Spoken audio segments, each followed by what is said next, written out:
Ողջույն, որոշել ես առողջ սնվել և միևնույն ժամանակ համեղ, ուրեմն այս բաղադրատոմսը քեզ համար է։ Վերցնում ենք 2 միջին չափի գազար և 2 միջին չափի բազուկ։ Նախապես խաշում ենք, թողնում ենք սառչեն, որից հետո կտրատում ենք ըստ ցանկալի ձևի։ Էսթետիկ տեսք հաղորդելու համար ես կտրատում եմ հետևյալ կերպ։ Մի քանի տերև համեմը լվանում ենք և մանր կտրատում,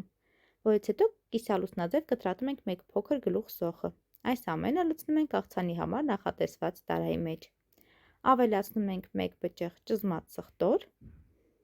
մոտ 150 գրամ մարինացված եգիպտացորեն և համեմունքներ ըստ ճաշակի։ Ես ավելացնում եմ աղ, սև պղպեղ և խմելի սունելի։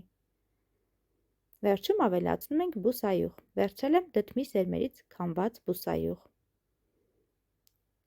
Լավ խառնում ենք և արդեն կարող ենք մատուցել։ Շատ համեղ աղցան է ստացվում։ Փորձեք, վստահ եմ, բաղադրատոմսը կդառնա ձեր սիրելիներից մեկը։ Բարի ախորժակ։